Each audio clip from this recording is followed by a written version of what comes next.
Я приветствую вас, дорогие друзья, уважаемые гости и подписчики моего канала. Всем большое спасибо, что следите за новыми выпусками. Юрий Дудкин на связи прямо сейчас. Юрий Анатольевич, здравствуйте.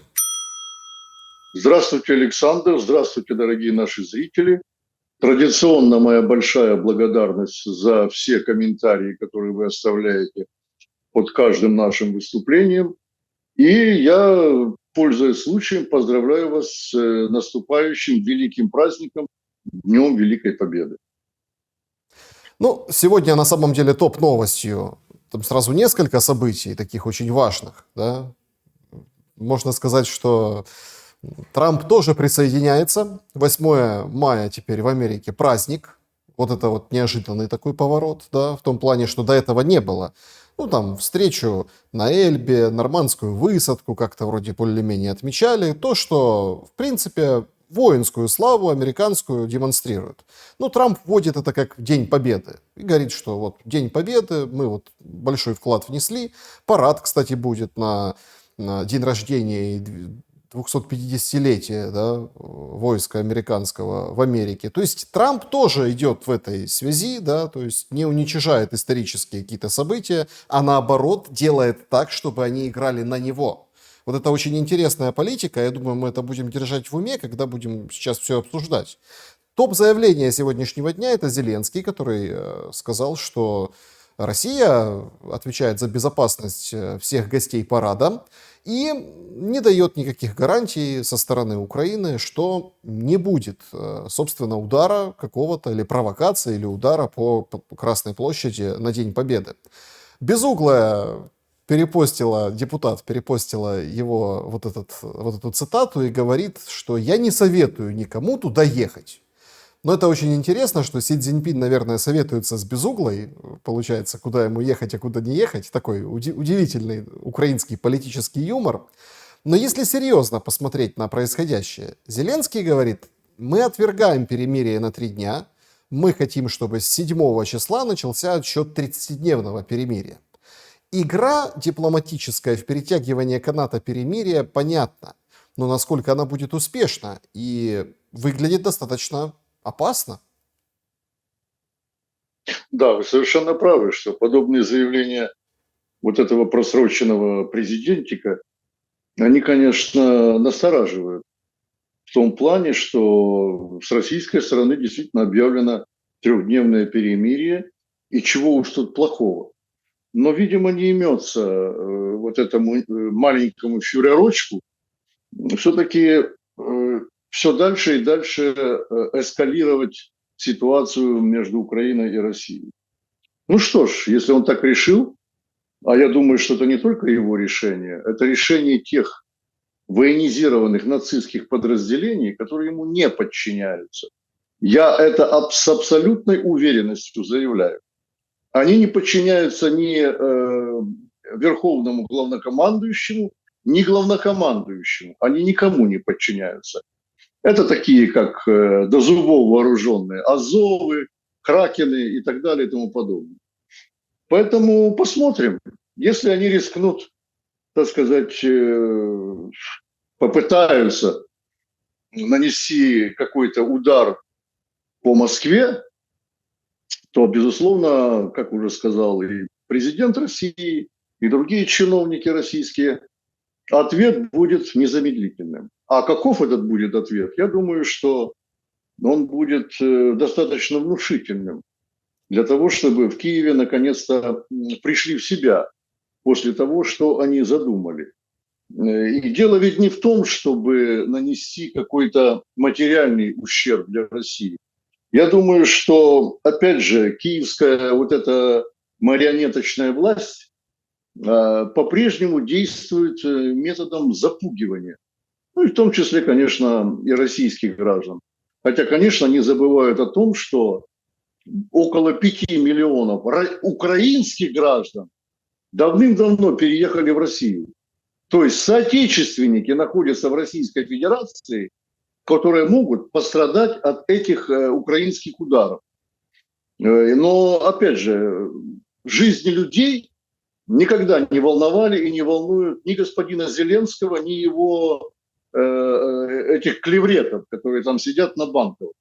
Поэтому я считаю, что данное заявление, оно сугубо провокационное, и, естественно, как такового резонанса оно не будет иметь. Что касается Трампа, безусловно, нет даже сомнений в том, что на Западе и в США, и если это бы произошло в Великобритании или во Франции, отмечать День Победы 8 мая, это абсолютно естественно, потому что капитуляция Германии в Карлсхорсте, которая была подписана в 1945 году, подписывалась с 8 на 9 мая. То есть по европейскому времени это было 8 мая, а по советскому времени это было 9 мая. Это уже давно известно, и здесь нет ничего удивительного. Другое дело, что да, вы правильно заметили, что господин Трамп пытается, скажем так, поделить, причем как делят американцы, мы давно уже знаем, поделить победу над фашистской Германией, причем в абсолютно несоразмерных размерах. Напомню, что Соединенные Штаты вступили на землю Германии лишь только в 1944 году, в июне 1944 года. И они, и Великобритания, они ждали, вот кто наконец-то кому сломает хребет. Либо немцы сломают Советскому Союзу и русским, как они называли. В годы Великой Отечественной войны, кстати, немцы не называли никогда Советский Союз Советским Союзом. Они называли всю Красную Армию русскими. Это записано во многих документах. Русские наступают, русские отступают, русские готовятся к обороне. Вот таким макаром это все когда-то озвучивалось. Никто не делил советский народ на украинцев, таджиков, евреев и так далее и тому подобное. Но не в этом дело. Так вот, Запад, естественно, в победе над фашистской Германией видит свою колоссальную заслугу. Хотя даже по количеству жертв, которые понесли народы всего мира, я нисколько не умаляю, так сказать, заслуги каждого из народов, участвовавших во Второй мировой войне, наибольшие потери, конечно, понес Советский Союз. 27 миллионов. Соединенные Штаты, там чуть больше 300 тысяч, ну и остальные государства по нисходящей. Поэтому сравнивать вклад в победу над фашизмом в тот период времени и делать равнозначным участие в этой войне тех же Соединенных Штатов и Советского Союза вещь абсолютно несоизмеримая. И историки, которые занимаются этим вопросом, об этом знают. И в правильных учебниках об этом уже давным-давно написано. Ну, смотрите, тут же тоже, если посмотреть объективно, да, для наших широт это День Победы в Великой Отечественной войне с Советского Союза. Вот эта вся терминология перекочевала сюда, и потом начали все дружно развенчивать. Но ведь по большому-то счету война-то была действительно Вторая мировая. И сразу 3 таких театра больших военных действий были и в Африке, и в Тихоокеанском регионе, да, и в Европейском, конечно. Поэтому с этой точки зрения, почему я об этом упомянул, это удивительно, что Трамп берет вот победу на этом театре военных действий, да, как на щит идеологический прежде всего для себя и в плюс к своей власти, потому что, ну, он запросил триллион бюджета Пентагона. Триллион, то есть это абсолютный максимум. Если смотреть на это под другим углом, максимально объективно, ну, Трамп не миротворец выходит. Ну, раз у него триллион бюджета, раз, ну, вот он берет военные парады, проводит, он, собственно, выжимает все максимально для себя в политическом смысле, да, вот это в том числе исторические вещи. Ну, тут возникают вопросы, а какие планы в дальнейшем у Трампа? Вряд ли быстро всех помирить. Дело в том, что давайте для начала разберемся с вами, что такое парад, военный парад. С точки зрения, опять же, исторической, я как военный историк хочу пояснить нашим зрителям, что парады зародились еще в средние века. Парады – это демонстрация военной мощи в честь каких-либо побед, военных побед, в сражениях, там, в битвах и так далее и тому подобное. Демонстрация оружия, силы государства, понимаете? То, что делает Трамп, ну, скажем так, для военнослужащих Соединенных Штатов Америки, которые за всю историю своего существования на внешнем периметре не осуществили ни одной своей победы, это я абсолютно ответственно заявляю, а лишь только развязывали войны, более 140 войн только за последний период времени по всему миру Соединенные Штаты с помощью своих вооруженных сил и спецслужб устраивали локальные и глобальные войны. И с позором уходили из этих государств. Вот. То есть являлись такими подстрекателями своего рода, понимаете? Уничтожителями народов. Но не более того. Советский Союз, как вы правильно заметили, участвовал и во Второй мировой войне, и в Великой Отечественной войне. Потому что война, которая началась в Европе в 1939 году 1 сентября, как Вторая мировая, затем перекочевала в Советский Союз. Основные силы нацистской Германии были сосредоточены на Советском Союзе. И эта война была названа Великой Отечественной войной советским правительством и ставкой Верховного Главнокомандования. Ведь идея была немцев достичь Урала и Кавказа, то есть самых богатых по тем временам, да и сегодня, конечно, регионам нашей страны, а я родился в Советском Союзе, поэтому так и говорю, это всегда будет моя страна, нашей страны по природным ресурсам. Естественно, и сегодня подобные вещи, как природные ресурсы, ни много ни мало интересуют Соединенные Штаты. Но об этом, я думаю, мы поговорим позже. Поэтому, безусловно, мы как отмечали Великую Победу в Великой Отечественной войне, так и, безусловно, будем отмечать и победу во Второй мировой войне. Потому что советский народ, Красная Армия была не только освободителем своих земель, но и освободила Европу от фашистского рабства. Юрий Анатольевич, если переместиться на поле боя сейчас и посмотреть, что к миру дело не идет исключительно с военной составляющей, есть факты эвакуации от 20 километров, да, там 10, 15, 20 километров от линии боевого соприкосновения сейчас в Украине. Речь идет и о Донецкой области, речь идет и о Днепропетровской области сейчас. Если посмотреть на то, что происходит на севере, да, когда создается некая буферная зона, об этом не шибко говорят, только в вечерних обращениях Зеленский говорит, что ВСУ находятся на территории Белгородской и Курской области. Где именно, как именно, карты Deep State это очень и очень минимальным образом подтверждают. Но по сути мы видим, что ситуация такая, достаточно критическая в этом отношении.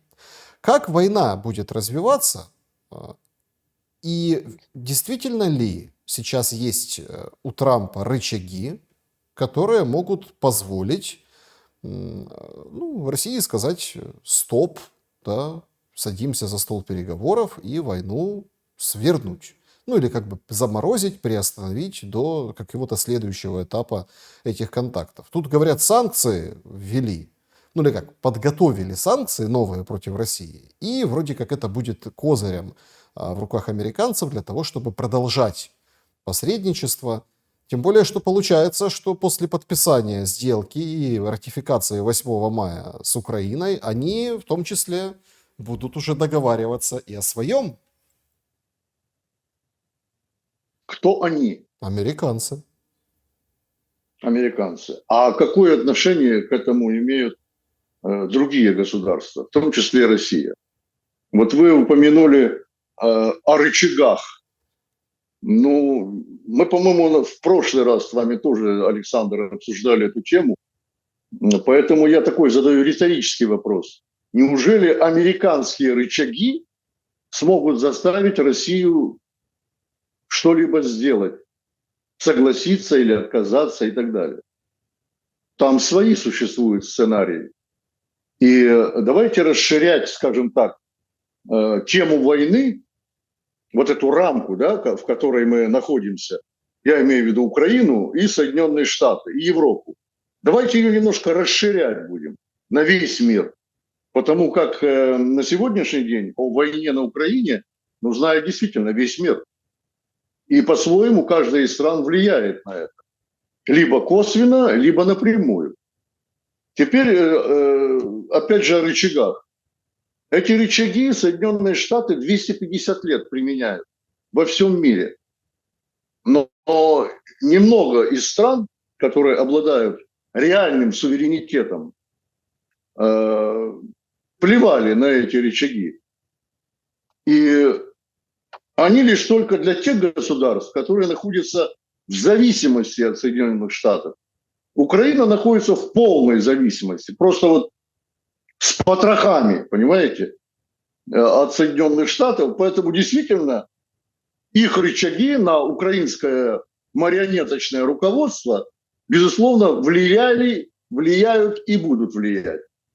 Что же касается, как вы упомянули, Россию, то там плевали с высокой колокольни на эти рычаги. Все, что будет происходить в дальнейшем на Украине, в том числе, я в первую очередь беру военный аспект вопроса, целиком и полностью зависит от Российской Федерации. Как бы кто ни хотел меня в этом упрекнуть, что я там предвзят и так далее и тому подобное. На самом деле дела обстоят именно таким образом. И будут переговоры, как многие уже здесь вангуют, особенно рассказывая, что они вот с ближайшим руководством уже чуть ли не общаются, трамповским. Не будут эти переговоры. Это целиком и полностью зависит от российского руководства. С этим ничего нельзя поделать. И как там загорятся звезды на кремлевских башнях, так и будет ситуация в дальнейшем развиваться на фронте. Ну вот смотрите, даже если взять прошлую ночь, удары по Харькову, 17 ударов было зафиксировано, шахедов, пострадавших полсотни, в общем, тяжелая ситуация. Били там еще по другим городам, Николаев, Сумы, шахеды. Одновременно налет дронов по Крыму и Новороссийск. Есть даже такая информация о том, что дрон сбил Су-30, вот такое распространяют, и пилоты катапультировались, причем российская сторона распространяет. Тоже там зерновое хранилище, я так понимаю, по ПВО Черноморского флота летело. То есть идут вот эти удары. Так воевать на самом деле элиты, да, могут долго. То, что это людей кошмарит, прежде всего, вот здесь возникает вопрос. И мы никак не могли понять, что произошло, когда воздушные удары в Украине, помните, да, то есть они, наоборот, сплочали людей. Вот этот блэкаут, который был такой достаточно серьезный в зимний период, когда все там генераторы сплочали людей, все друг другу помогали, и только-только какой-то мир, идет обстрел российских ракет или дронов, и опять все, и люди поддерживали продолжение войны. Сейчас наоборот. Почему? Очевидно, вы правильно заметили, что психологическое состояние людей со временем приходит в износ, уже работает на износ.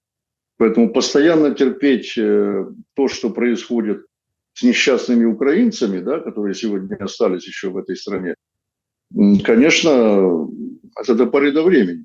Люди будут постепенно, грубо говоря, сходить с ума, потому как безысходность полнейшая. Особенно у тех людей, у которых есть малолетние дети. То есть это, во-первых, лишение спокойствия, лишение будущего их, и так далее и тому подобное. А что здесь хорошего? Я, в принципе, ничего не вижу хорошего. Естественно, вы упомянули о ударах по Харькову, а я могу еще сказать, что 2 мая украинские вооруженные силы осуществили нападение одной из наиболее массированных на Севастополь силами беспилотных, неправильно, безэкипажных катеров производства Великобритании и быстроходных катеров производства Соединенных Штатов Америки, Велнер. Поэтому, наверное, нужно будет задуматься тем, кто ратует за мир больше всех и стремится прекратить эту войну, я имею в виду наших любимых друзей из океана, задуматься над тем, стоит ли поставлять в дальнейшем оружие Украине, чтобы прекратить боевые действия. Если действительно одно из требований Российской Федерации устранить первопричины войны, это же было оглашено на весь мир, устранение первопричин войны. Первопричиной войны является финансовая и военная поддержка Украины. И это еще было не вчера и не сегодня. Это было еще начиная с времен этого шизанутого Майдана, переворота государственного, где в этом признались целый ряд американских чиновников. То, естественно, если этот процесс действительно будет зафиксирован, пойдут, естественно, другие процессы. То есть, может быть, кому-то из сторон удастся привлечь к переговорам всех участников этого конфликта. Но в данный момент, когда идут обоюдные, как вы правильно заметили, удары, причем это удары не носят такого стратегического значения. Удары стратегического значения наносятся, например, по украинской энергетике. Это правда. И по военным объектам. Это тоже правда. Но если вот эти вот пикировки беспилотниками и бескэкипажными катерами будут продолжаться, то это кошмарит в первую очередь население Украины. Вот. И западную часть Российской Федерации. Там тоже население страдает от этого. И там тоже есть убитые, и там есть раненые. Вот. Например, совсем недавно, 2 дня назад, был обстрелян рынок в Херсонской области. Ну, казалось бы, что бить по рынку? Там более 30 беспилотников украинских. Ударили, 8 человек погибло, 20 тяжело ранены. Ну, вот опять же, где в этом какой глубокий смысл? Ну, искать смысла в войне, я думаю, что нет особой надобности. Война есть война. У войны есть свои правила, есть свои каноны. И побеждает тот, кто побеждает, а не занимается трескотней на бумаге и средствах массовой информации. Поэтому война, к сожалению, продолжается. И я далек от той мысли, что в настоящий момент, да и в недалеком будущем, что-либо может измениться в положительную сторону. Ну, будет зависеть от действий, в том числе и Соединенных Штатов Америки, да, потому что от них мы слышим только пока громкие заявления и такие риторические приемы, принуждающие одну другую сторону. От Соединенных Штатов, как я уже заметил и повторюсь, зависит одно. Отречься от Украины как объекта ее, вожделенного объекта в победе над Российской Федерацией. Это утопия. Это невозможно. Но, скажем, пока что, если не Байден, простите, Байден, привычка, видите, если не Трамп, то его окружение, особенно в Сенате Соединенных Штатов Америки, Конгресс находится практически целиком под Трампом. А вот в Сенате там еще питают какие-то надежды нанести России стратегическое поражение. Вот когда эти иллюзии уйдут, тогда, безусловно, что-то будет меняться и на фронтах. Ресурсная сделка. Потрясающий на самом деле момент. Знаете, тут не хочется... Да, я слышал. Вы комментировали, я слышал в шуме. Да, и вы знаете, тут, конечно, не хочется даже... Ну, люди, которые, скажем так, их лица не обезображены интеллектом, наверное, все воспринимают за чистую монету. Но люди, которые маломальски хотя бы задумываются на происходящем и сказанном, они у них немножко такие, знаете, холодные муравьи по спине пробегают в этот момент. Зеленский пригрозил депутатам, которые не будут голосовать за ратификацию сделки. Ситуация интересная. Всего 3 договора. Раду дают 1, такой обезжиренный, где только намеки какие-то на нечто далее подписано. Ратифицировать будут вот это. Что там дальше, никому не показывают. Общий документ, который американцы как предлагали, общий документ, 80 страниц. Вот, пожалуйста, давайте, изучите, ратифицируйте и поехали. Но американцы, они же не наши. Американцы, они проще. Сделка, вот бизнес-контракт, поехали. Нет, нам надо было как-то по-другому, судя по всему, ну, там, может, о другом это шла речь, но очень похоже, что и об этом тоже, когда Зеленский на стульчиках в Ватикане говорил Дональду Трампу, а давай сделаем это не так. Хороший план, давай попробуем другим способом. Вот сейчас этот другой способ мы видим в ресурсной сделке. И Зеленский угрожает забрать у депутатов визы США, если они не проголосуют за это. Вот называется все, что нужно знать о субъектности украинских депутатов. То есть понятно, что на каждого там папочка, каждый, ну, как бы, на каждого есть рычаги давления, и каждый на крючке. И понятно, они соберут голоса, это всем понятно. Но зачем вот это как бы в свет выпускать через Интерфакс сегодня в мире? Вот как вы оцениваете вообще эту сделку саму по себе? И что же там такое зашито, что Зеленский прибегает к таким угрозам, вот такого порядка? Ну, давайте начнем с последнего. Забрать визы США. Это он лично будет забирать? Или все-таки забирает та сторона, которая выдает эти визы? Или, может быть, он хочет забрать паспорта с визами? Это тоже разные темы. Потому что, как я знаю, у некоторых депутатов для того, чтобы заехать в Соединенные Штаты, есть по 3, по 4, по 5 паспортов. Вот фамилии называть не буду, но это не важно. Поэтому, если кто-то захочет из них уехать, вдруг внезапно, почувствовав за собой хвост, как говорил Мюллер, то они это сделают беспрепятственно. Опять же, треп этот его, ну просто идиотский. Теперь, что касается самой вот этой так называемой сделки. Опять же, задаю извечный вопрос. Кому это выгодно? И вот здесь нельзя дать однозначный ответ. Хотя, конечно, ситуация и случай просто из ряда вон выходящий. Я опять же листаю страницу, да, исторические страницы. Я не помню, ну, было пару случаев, сейчас не буду углубляться в них. Там, правда, выглядело все довольно иначе. Но я не помню такого, чтобы государство какое-либо просто целиком и полностью сдавало все, что у нее есть. Под землей и над землей.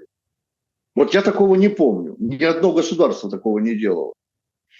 Тем не менее, опять же, это уже, как говорится, де-факто и де-юре осталось только, как вы говорите, ратифицировать. Я думаю, что это все-таки пройдет без сучка, без задоринки. Может быть, там порошенковцы и Юля, наша любимая, будет вопить, но эти вопли, конечно, глаз вопиющего в пустыне. Никто на них уже воздействовать не будет. Казалось бы, действительно, сделка, американцы подминают полностью. Кстати, это и есть экономическая капитуляция. Вот украинские чиновники во главе с просроченным президентом вопят все время, что они ни в коем случае слово «капитуляция» ни под каким углом не рассматривают. Я имею в виду военную капитуляцию. Так они экономически уже капитулируют. Все. Украины как экономического субъекта не существует по бумагам пока что. Я объясню, почему пока что. А вопрос пока что, он звучит у меня так. Ну хорошо, подписали. Для того, чтобы добыть редкоземельные металлы, а это даже не добыть уголь или железную руду. Те, кто специалисты в этой области, меня правильно поймут.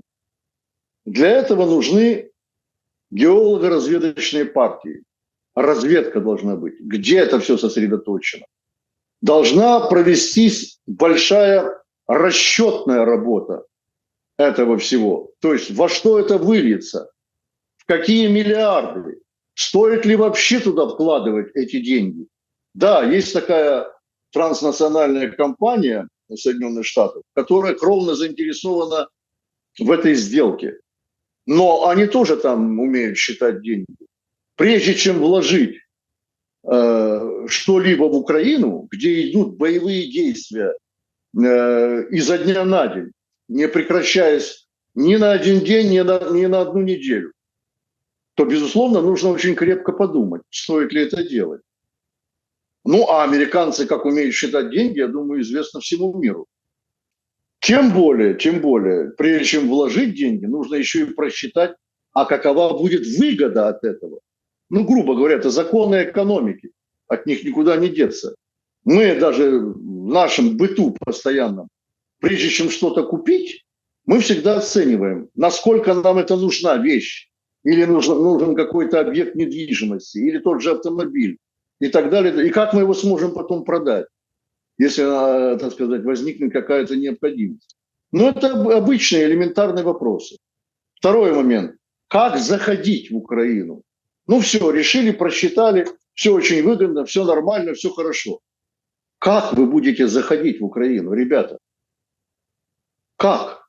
Где, опять же, изо дня в день ведутся обстрелы, ведутся боевые действия. Как это сырье выкачивать вы будете? Через какие порты? Я думаю, еще немного, и Одесса падет. Это мое личное убеждение.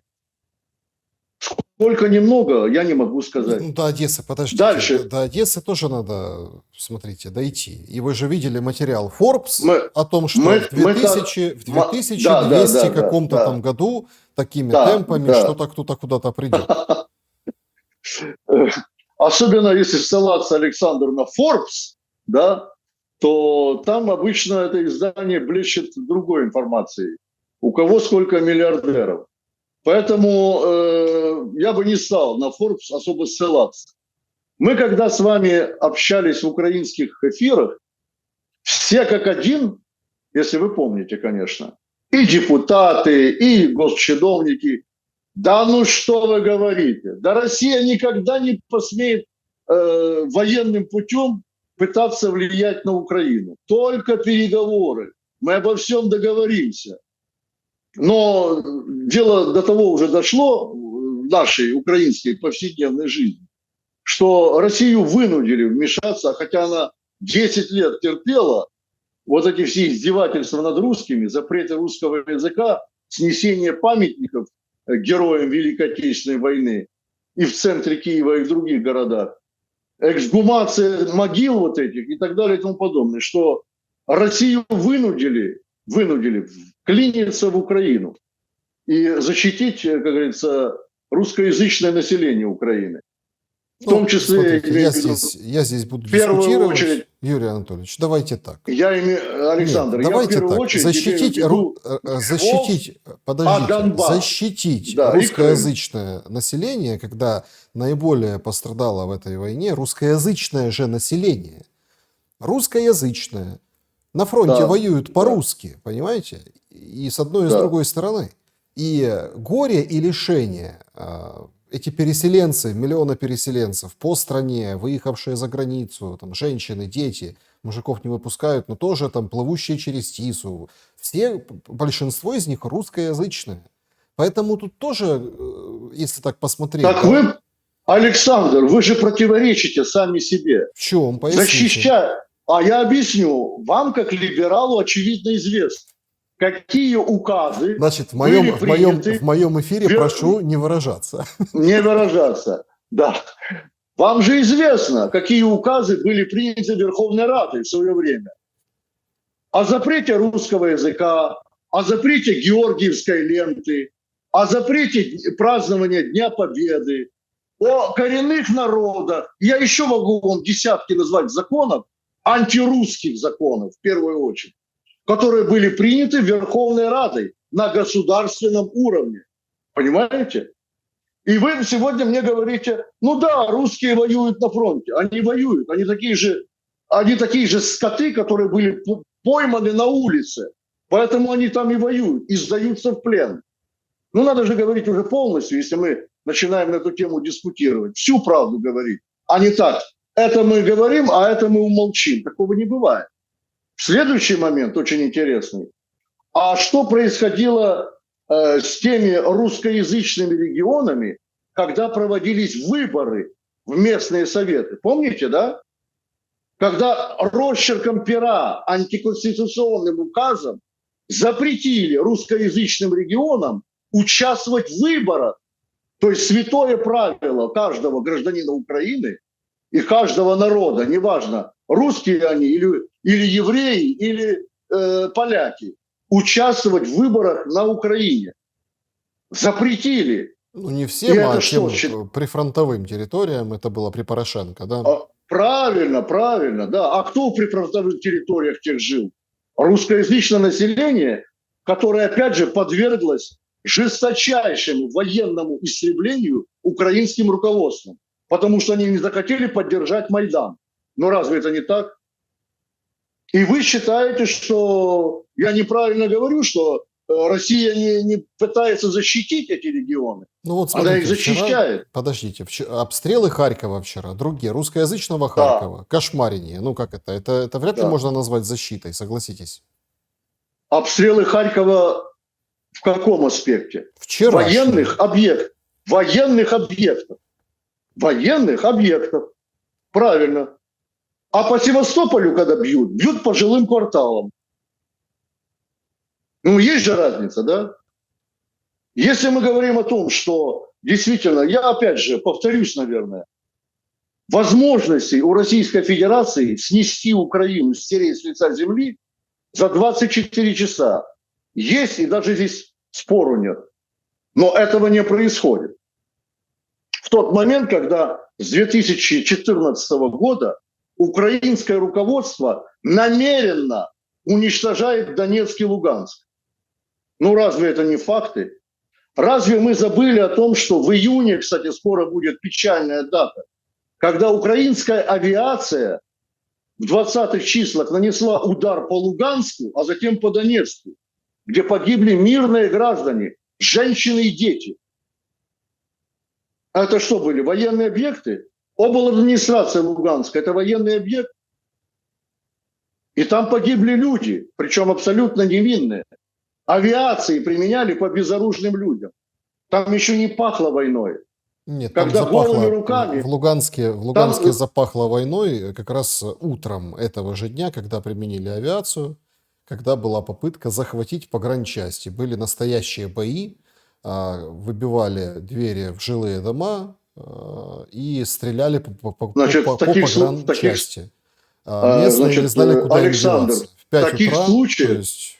когда объявляют АТО, антитеррористическую операцию, в этих акциях участвуют только военнослужащие спецслужб. Спецслужбы, внутренние войска, если они есть, служба безопасности Украины своими подразделениями устраняют эти захваты.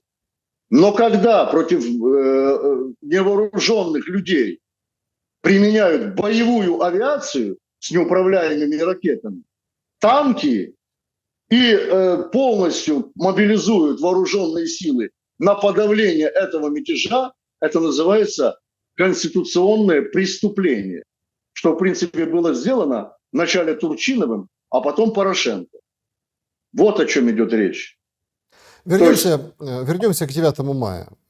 Это, конечно, необыкновенный прецедент геополитический. Сообщают сейчас СМИ о том, что Фица заболел, и Вучич во время визита, я так понимаю, он хотел встретиться с республиканцами в Америке, с Трампом, но спешно покинул Америку и вот сейчас госпитализирован в военный госпиталь в Белграде.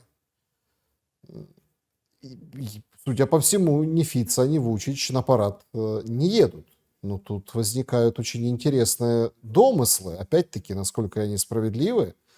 По поводу Вучича, не отравление ли это? Что это вдруг слег Фица? То есть мы видим достаточно серьезные угрозы, которые поступали политические, публично этим людям. и можем тогда предположить, какие угрозы поступали не публично. Как вы прокомментируете вот эту, пошесть какую-то на лидеров из Европы, европейского континента, которые собрались на парад? Ну, во-первых, и Вучич, и Фицо могут еще приехать в Москву, потому что до парада еще целая неделя. Да. Я правда не знаю, в какой степени они больны, но в свое время Фицо был тяжело ранен, на него было осуществлено покушение. Может, какие-то последствия этого покушения, тоже неизвестно. Вообще болезни первых лиц всегда были и есть строго засекречены. И об этом никто не может знать и утверждать. Но я считаю, что это не имеет особого такого значения, кто-либо, если из них не приедет. Главное, что в Москву приезжает председатель Китайской Народной Республики Си Цзиньпин. Это его официальный визит, это очень большое мероприятие для российского руководства, помимо парада. Там будет подписан целый ряд, десятки еще более серьезных документов по торгово-экономическим отношениям, по военному сотрудничеству. Ну и, насколько мне уже известно, Китай с Россией обговаривали вопросы о безвизовом режиме посещения гражданами Китая России и россиянами Китая. Хотя такой режим уже в приграничных районах существует, в том же Комсомольске, Благовещенске и так далее и тому подобное. То есть на субботу-воскресенье там открываются ворота, и через мост, который в Благовещенске, жители этих приграничных районов могут ездить на 2 дня и туда, и обратно. Вот это меня больше волнует. То, что не приедут эти 2 лидера европейских государств, говорится, я им желаю крепкого здоровья, но я не думаю, что это будет какой-то либо, скажем, из причин, чтобы подумать о них плохо. Вот. Все мы ходим под Богом, и люди болеют не только рядовые, скажем, граждане, но и болеют руководители государств. Поэтому я не считаю это каким-то событием из ряда вон выходящим. Юрий Анатольевич, важный такой аспект, я считаю, всего происходящего, это дальнейший вот этот этап неопределенности. Песков сегодня говорит, ждем ответа, продолжаем ждать ответа от украинской стороны по поводу перемирия на 9 мая. Условия вот этих 30-дневки, мы о них уже сказали, да, об этих 30 днях, которые Зеленский продвигает по приостановке войны. Однако, если мы попытаемся затронуть тему прямых переговоров, ведь исход США, которые там встают и уходят из переговорного процесса, из процесса урегулирования, о нем говорят уже достаточно давно. И мы понимаем, что это будет условно исход вот этот, а останется ресурсная зависимость, ресурсное участие, то есть экономическое участие. А из военной составляющей они уходят. Зеленский так вот в своем интервью и говорит, что вот, судя по всему, мы там останемся с Россией 1 на 1. Но Европа нас не сдаст. Это вот его прямая речь. Некоторые шутят, конечно, все очень боятся, что Украина останется 1 на 1 с Зеленским. И тут большой вопрос, кто выживет. Судя по всему, Зеленский. Это так, горькая шутка, иронизируют там в разных интернет-пабликах. Потому что шкалит бусификация, есть уже какие-то слухи о том, что сейчас начнут там показательно, кто в Украине, блогеров, там всех вот этих лиц, которые там, может даже кого-то из квартала, кого не жалко, возьмут и будут показательно мобилизовывать всех на фронт, все для победы. Достаточно важный, я хочу вам сказать, посыл. Как долго Зеленский сможет воевать без США? Вроде как и пакеты помощи, запчасти для F-16 отправляют, и там есть уже суммы выделены. Это все ляжет вот в экономическую составляющую вот этой сделки. И будет ли шанс на прямые переговоры российско-украинские? Да, вопрос интересный, конечно. Я хотел бы еще, скажем так, когда поразмышлять над таким моментом. Когда вот Зеленский, да, валает о том, что он останется один на один с Россией в этой войне, и он страшно этого боится, то, безусловно, вот этот вот меморандум и эти бумажки, которые подписала Украина, Соединенные Штаты по редкоземельным металлам и природным ископаемым, они, конечно, являются своего рода сцепкой между США и Украиной. Ну, как бы мы не говорили о том, что это будет иметь под собой негативные последствия для Украины, для Зеленского это сцепка. Вот этим он, как говорится, связан. И он очень рад этому. Я скажу так, что Украину продавать начали еще задолго до Зеленского. Я был этому свидетелем еще в 1993 году. Я хочу рассказать об этом моменте. Тогда еще на Подоле существовало Киевское высшее военно-морское политическое училище, выпускником которого я являюсь.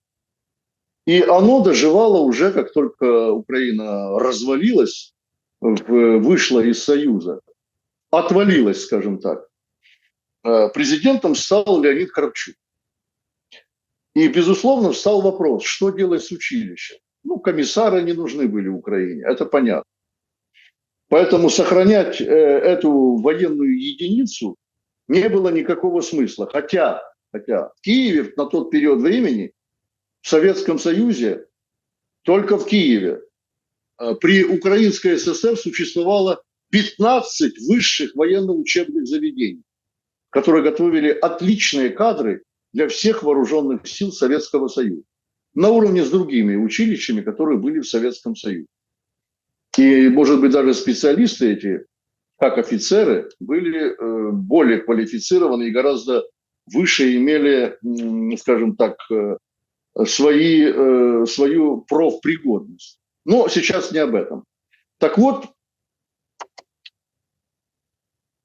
возникла идея у украинского руководства в тот период времени. Вот эту заповедную территорию, где когда-то зарождалась Киево-Могилянская академия, отдать под крыло британцев. Существовала такая британская рада. И вот, как бы, скажем так, неполитическая организация навязала украинскому руководству помощь, что они якобы создадут на руинах Киевского высшего военно-морского училища вот эту Киево-Могилянскую академию. В Киев приехала колоссальная делегация из диаспоры украинской, которая жила в Канаде, США и в Великобритании в том числе, и некоторые чиновники британского руководства.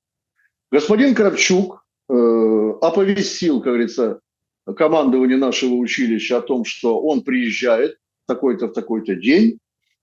И мы, естественно, по традиции, по военной традиции, выставили у клуба училища на Подоле почетный караул военный и ждали высоких гостей.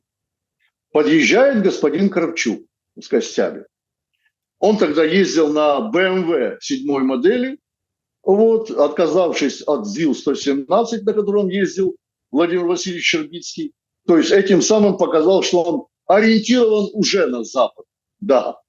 Подъехав, и, кстати, вся его охрана тоже ездила на уже иномарках.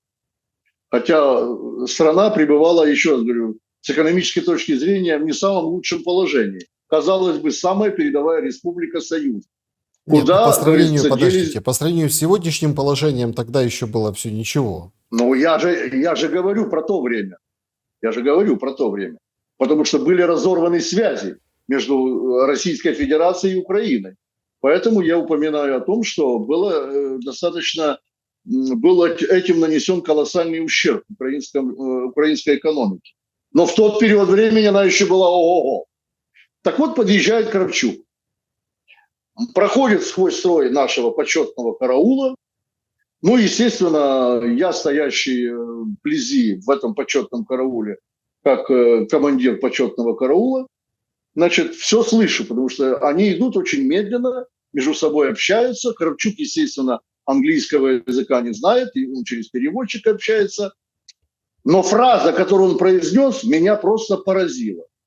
Он, указывая на здание нашего училища на Подоле, произносит вот такое: «Це все для вас».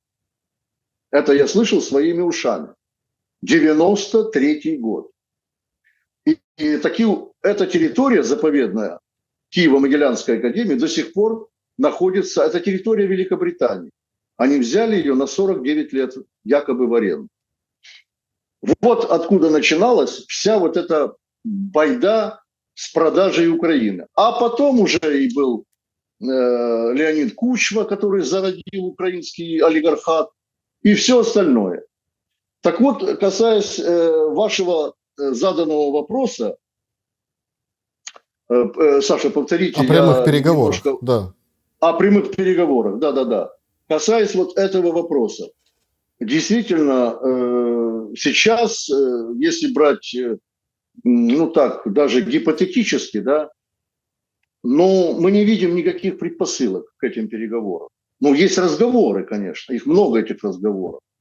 Но, скажем, ни в прессе, ни в средствах массовой информации Запада нигде нет и намека, что существуют какие-то серьезные намерения или какие-то ведутся, может быть, сепаратные переговоры, как вел Третий рейх с американцами, чтобы, так сказать, не допустить большевиков на территорию Германии, да. Но это такой случай исторический. Нет даже и намека на то, чтобы начать какие-то переговоры между Киевом и Москвой. Ну и потом немаловажный момент. Да, Путин сказал о том, что он готов вести переговоры без предварительных условий. Есть такая фраза, да? Но я вижу в этой фразе, правда, не пояснил, какие это условия предварительные и почему Москва от них отказывается. Я думаю, что предварительным условием... Мы помним. Сначала Путин нам говорил в июньском ультиматуме: вы убираете войска, отводите из Херсонской и Запорожской областей, отменяете там какое-то законодательство, запреты, и тогда мы сядем и поговорим. Это были предварительные условия к переговорам. Это все четко зафиксировали. Сейчас нет уже этих предварительных условий, и Москва предлагает, ну, я не знаю, там сколько раз. Я раз 5 только встречал заявлений громких на высоком уровне всех представителей России и Путина лично о том, что давайте садиться, разговаривать за стол переговоров. Если это невозможно и предпосылок нет, и по сути не с кем говорить, ну, некому не с кем говорить. Ведь мы, конечно, не признаем Зеленского, говорят в России, но переговоры давайте переговаривать. Ну, это же тоже какая-то такая нечестная игра. Почему нечестная? А с кем собралась говорить Россия? Россия, например, может говорить с теми же военными. Разве это не причина, чтобы сесть за стол переговоров и поговорить о сдаче позиций, например, да? Ведь Зеленский де-факто, ну и де-юре, собственно говоря, ну разве он легитимен вести какие-то переговоры? Даже те бумажки, которые Соединенные Штаты подписали с ним по редкоземельным металлам, подписывала, правда, министр энергетики, да? Вице-премьер Стефанишина, да. Вице-премьер, да. Она даже не подозревает о тех последствиях, которые могут быть дальше. Потому что она действительно в политике профан, полный профан. Ей сказали, она подписала. Так вот, говоря о предварительных условиях. Предварительными условиями, главным из предварительных условий Путина, помимо того, что вы сказали, да, Путин никогда не предъявлял, во-первых, ультиматум. Ну, это давайте говорить тоже уже, как говорится, справедливости ради. Путин изложил свою позицию, так же, как и излагают Соединенные Штаты. Вот Штаты, они говорят, наши условия такие. А Москва говорит, мы можем вступить в нормальный диалог по Украине, если Соединенные Штаты, во-первых, устанавливают полноценные дипломатические отношения между Вашингтоном и Москвой. Это уже практически сделано. Действительно произошел обмен послами, дипломатия заработала. Далее, мы не забываем о том, мы, я имею в виду люди, которые помнят те события, когда при Трампе, первой его каденции, были изъяты у Российской Федерации объекты дипломатической недвижимости в нескольких городах. Их 6 всего было. Это объекты, которые по праву принадлежат России. Их никто не... Это Венская конвенция, ведь еще никто не... Венскую конвенцию никто не отменял. Поэтому Соединенные Штаты должны их вернуть. И самое главное, что Россия никогда не просила о том, чтобы у нее, как говорится, были сняты какие-то санкции. Но в этом случае, когда существует 28 695 тысяч санкций, 28 тысяч, Россия говорит, мы можем вести диалог на равных, если будет между двумя странами доверие. Доверие будет. А в период работы этих санкций, которые вообще никак не работают, и это мы видим по росту экономики в той же Российской Федерации, хотя Соединенные Штаты ожидали нечто другого, то, естественно, о доверии речь быть не может. Потому что США намеренно не хотят отменять эти санкции, а господин Линдси Грэм, наш самый любимый большой друг Украины, он сейчас в Сенате разрабатывает очередной пакет санкций против России.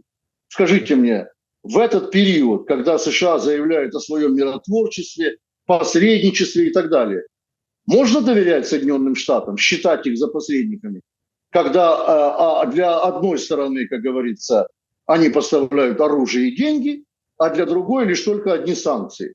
Конечно, это абсолютно неравнозначный подход к этим переговорам. Вот на этом все и зиждется. И нельзя это не упоминать, потому как это является основой того, что может быть в будущем. А будущее, опять же, мы переходим опять на пессимизм какой-то, но пока что на сегодняшний день будущее у Украины печально. И оно, к сожалению, с каждым днем ухудшается. Мне бы хотелось, например, чтобы отток украинских граждан, который произошел за все эти годы, он все-таки возымел какое-то влияние на то руководство, которое сегодня находится во власти, что практически невозможно. И я бы хотел еще также, чтобы те украинцы, которые находятся, граждане Украины, которые находятся сегодня в изгнании, смогли сформировать то мнение, общественное мнение для нынешней Украины, чтобы нынешняя власть не чувствовала себя так вольготно, потому как, запугав всех до одного, в конце концов, можно быть напуганным и самому. Юрий Потому Анатольевич, что я хотел никто не гарантирует на сегодняшний день, что события вокруг господина Зеленского будут развиваться так благостно. Я хотел бы как раз поговорить с вами, завершить наш сегодняшний разговор вот как раз-таки этим отношением государства к украинским гражданам. Я просто всем должен сказать в конце, да, тоже это важно. То есть Юрий Анатольевич гражданин Украины. То есть находится он не в Российской Федерации. То есть это важно просто понимать. По Европе сегодня в Амстердаме прошла акция «Бессмертный полк», например, в Амстердаме. Выходные, поэтому в Европе на выходных перед Днем Победы вот какие-то, собственно, акции. Там Нет вот этого там, запрещенных знаков, запрещенной риторики, запрещенных лозунгов, запрещенных флагов. Непосредственно некоторые страны, как в Германии, например, да, они говорят там, они убирают и украинские флаги, и все другие, если какая-то идет акция. Есть такие решения на землях, и там государственная такая политика. То есть немножко другой мир и немножко другое восприятие. Но я, если честно, хотел бы, чтобы вы прокомментировали, вот как раз таки вы так затронули, что есть там военные какие-то, да. С одной стороны, вы начинали с того, что говорили, что там военные, не все подразделения подконтрольные официальной ветке ВСУ, главкому, верховному главнокомандующему. То есть они действуют так, как они видят на поле боя, и так, как они хотят, да, то есть, но в то же время получая обеспечение, получая, условно, там, патроны. Некоторые лучше получают, некоторые хуже, некоторых действительно согнали с бусиков, помариновали в отстойнике ТЦК, а потом они стали бравые вояки в каких-то третьесортных бригадах или каких-то. То есть это и есть градация. Как в украинском обществе есть вот эти сорта, да, вот эти, так и в армии. То есть армия — это зеркало общества. Юрий Анатольевич, Зеленский ввел санкции против Костя Бондаренко, блогера Олежка, Арестовича, ряда других лиц, но они там находятся на территории Российской Федерации. То есть я почему на этом делаю акцент? Они сделали выбор в 2022 году, они смогли добраться до России там, и в России занимаются какой-то медиадеятельностью или чем-то занимаются. Но у них остались украинские паспорта и все. А почему на этих троих я акцентирую внимание? Потому что это вот буквально там, да, позавчера введенные санкции. И такой странный, как бы, это не сказать, это не челлендж. Вы все-таки как человек военный. А военный человек имеет другое понимание справедливости, правоты, чести, другое. То есть оно такое же, похоже на гражданское, естественно, но как бы имеет свою специфику. Сейчас несколько военных уже бойцов положили свои ордена в знак протеста против санкций конкретно там Арестовича. Конкретно. Потому что при всех там совершенно разных к нему отношениях, всегда критикуя или поддерживая, или там проводя какую-то там тонкую игру, работая от противного с аудиториями разными, да, он все равно помогал военным, и он как бы связан с военными, и была помощь нормальная. Не Стерненко, который на бронированном джипе с охраной СБУ, вот это вот все, да, и потом благодарит, что его вытащили, а там сейчас считают, сколько Стерненко денег получает, вот это все. А вот именно вот фактически, вот это показатель того, кто там помогает армии, кто что, да, и конкретные, публично положили ордена. Когда Арестович говорил, что война может закончиться тем, что придут военные под офис президента, снимут эти ордена и, скажем так, бросят на крыльцо офиса президента, это воспринималось как какой-то шок-контент, мол, как это возможно? Вот мы видим, что это возможно. Как вы прокомментируете вот эту историю с санкциями и орденами? Ведь это, это поступок военного человека, важный поступок. Это реакция на несправедливость, и возникает сразу следующий вопрос. Так а за что тогда идет война? И за что воюют вот эти, например, доблестные солдаты, которые не паркетные, а такие, именно солдаты, которые воюют, там подполковник один, другой солдат, которые прошли боевые точки и самые тяжелые бои. Я не берусь комментировать сейчас тех особ, которые вы перечислили. У меня есть о них свое мнение. Я хочу сказать о поступке военных, как вы правильно сказали. Вот, все военнослужащие вооруженных сил Украины плоть от плоти украинского народа. Поэтому это никакая не особая каста там, и так далее и тому подобное. Это обычный народ Украины, как в свое время говорили, пересечные громадяне, которые получили, кто получил военное образование, кто его не получал, кто был мобилизован.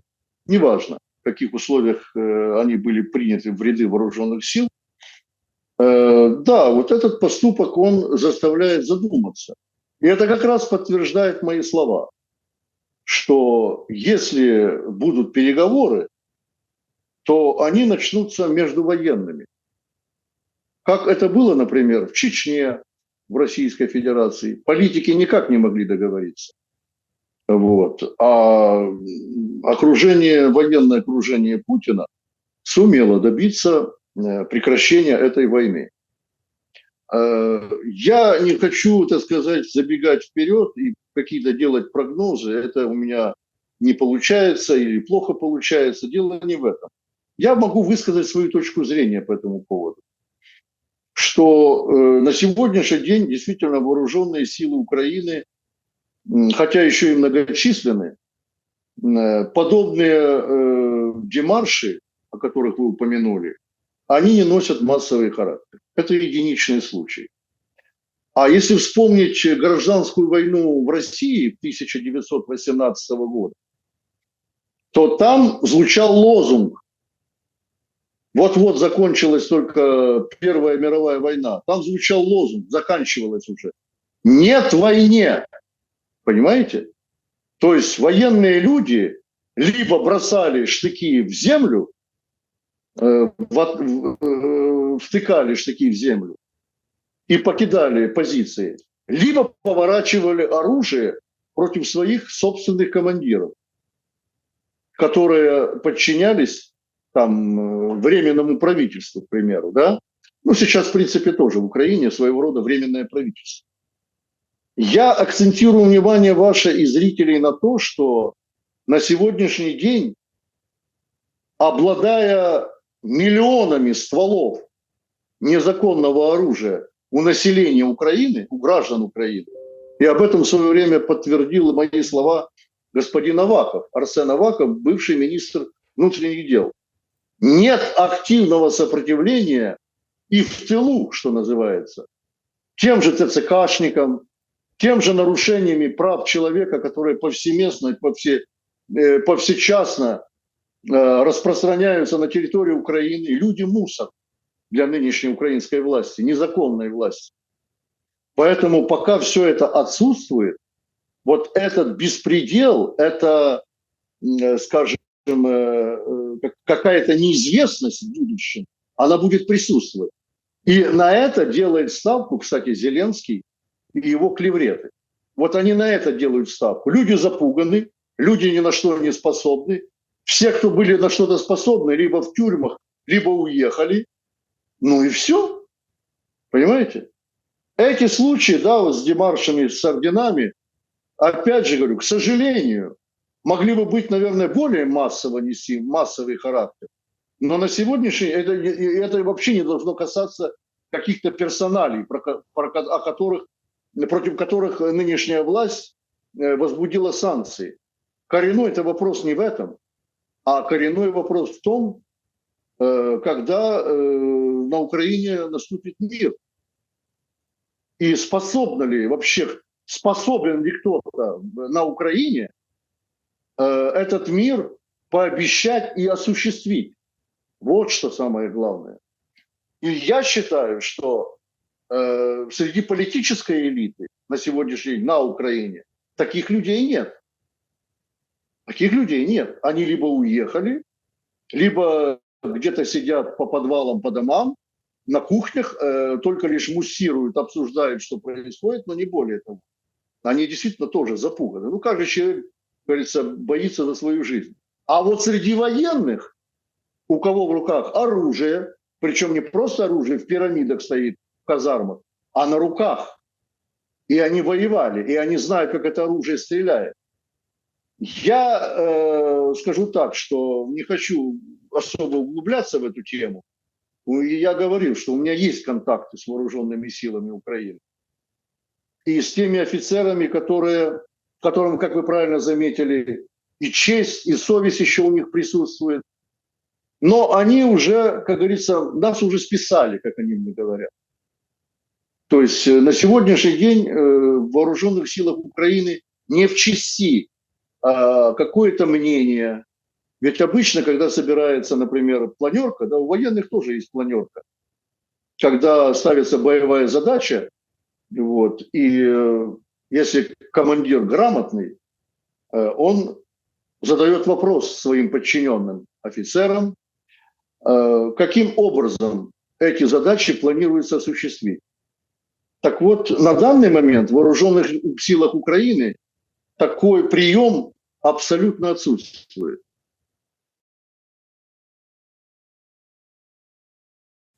То есть идут абсолютно дебильные приказы, иные штурмы, оно ведь не с потолка взялось.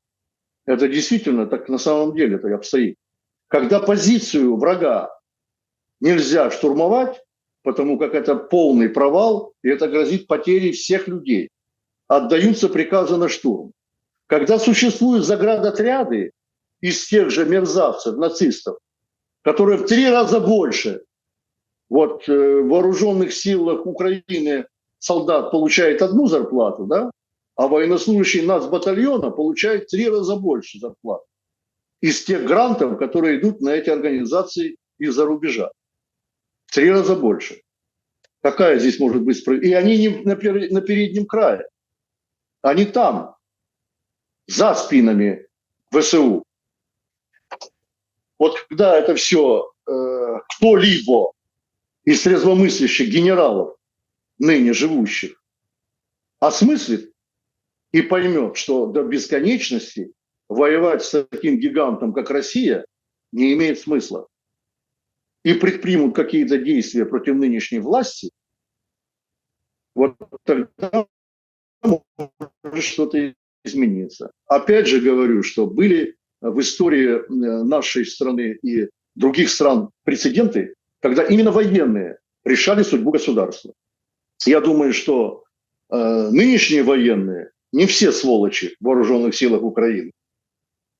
Там есть люди, которые, может быть, непосредственно их отстранили от принятия решений, но они еще в штатных единицах, которые могут отдавать определенные приказы, но, видимо, им не позволяет либо их совесть, которая может быть уже и утеряна, а может быть, их действительно запугали. Военных тоже может запугать, чем угодно. И даже больше, чем гражданских. Поэтому все в руках на сегодняшний день украинцев, которые на сегодняшний день просто таки, еще раз повторюсь, не имеют возможности влиять на ситуацию. А военнослужащие, наши военнослужащие, давным-давно уже должны понять, что честь, она не получается, скажем, со звездочкой на погонах в очередной раз. Честь, она, как говорится, с молоду. Вот как воспитывали их родители, как воспитывали их военные учебные заведения, честью нельзя торговать. Ни с властью нынешней, ни с кем-либо иным, ни с врагом. Честь, она всегда за Родину. Вот, опять же, вы меня можете упрекнуть, но я имею также связь и в некотором роде с вооруженными силами Российской Федерации. Там, к сожалению, моральный дух войск гораздо выше. И общество, кстати, общество российское более мотивировано, чем украинское, что меня почему-то тоже очень удивляет. В Украине тоже есть общность трудящихся, мы недавно отметили 1 мая, есть интеллигенция и так далее. Но, еще раз говорю, сплоченности нет общества. А это, естественно, залог всех будущих успехов. Юрий Дудкин был моим собеседником сегодня. Спасибо большое за время и мысли. Спасибо вам. Всего доброго. Друзья, берегите себя. Всем добра и света. Увидимся обязательно. До скорого.